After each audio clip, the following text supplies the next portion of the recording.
All right, so Kokanee Crankworx begins next Friday, and we'll go for 9 days. Brandon Semenuk is a professional mountain biker, as is Curtis Robinson, both joining us now. Thanks for being here. No problem. So, Curtis, why don't we start with you and tell us a little bit about, for those folks, I've been to Crankworx, and it's awesome. I love it. Yeah. And tell us a little bit about what the whole 9 days entail. Basically, it's, every day is a different event. There's races, there's downhill races. There's a new event, it's the Criterium, which is the first event, and then there's dual slalom.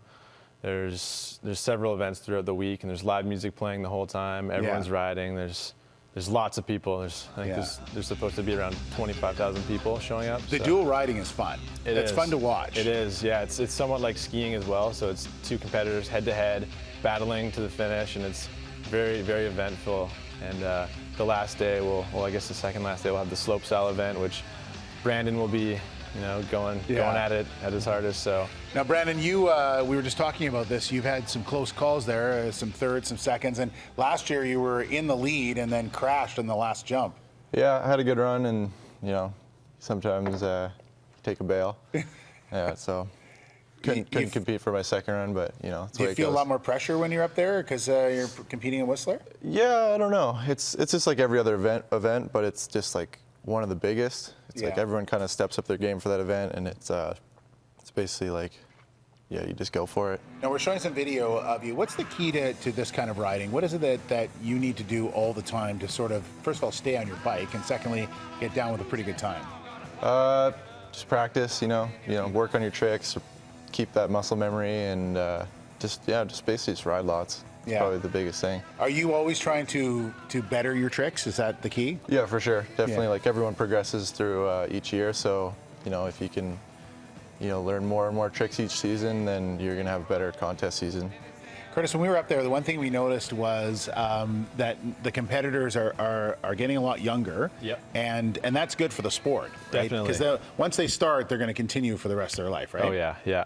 I started at probably around age 11, and I've just basically haven't stopped since. And now you see kids out there, they're starting at like age 9, and they're just they're out of control, and they're just progressing at such a high level. It's pretty incredible to see. So.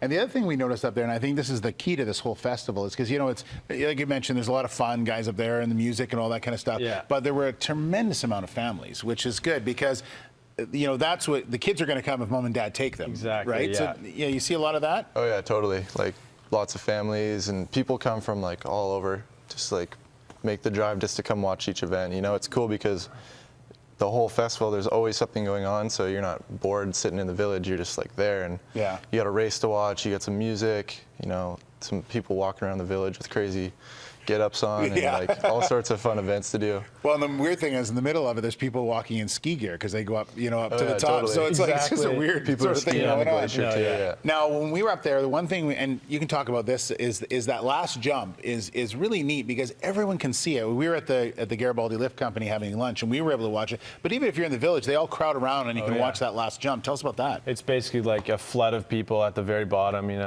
For Brandon, it's got to be pretty intense to be his last run coming down, and the last jump, it's just, he had one more jump left, and that was it. And if you don't put it together, you're not gonna make it. So can you sort of feel the energy when you're getting closer to the ending? Can you see sort of are you able to see the crowd at all when you're coming down? Yeah, for sure. It's pretty crazy because a lot of the features are usually step downs at the end. Right. So when you're going off like the last feature, you can't see the landing so much, but all you see is like a sea of people. Yeah. Because it goes so far back. So basically all you see is like just a bunch of heads coming in to the last feature. Yeah. That's cool. It's pretty crazy. So are you going to win it this year? I'm going to give it my best shot. We'll see how it goes, Do you have some new stuff, some surprising stuff that people haven't seen? Yeah, I don't know. Like, been obviously training all year, so I think I can put together a pretty good run. What does your season go through for you? How many events will you partake in? This year I'm doing 8. 8, okay. So I've already done 4. This will be my 5th. Yeah, so halfway through, and just trying to stay healthy, and this one will be a big event for me. Well, let's give everyone the details. It's again happening July 15th to the 24th.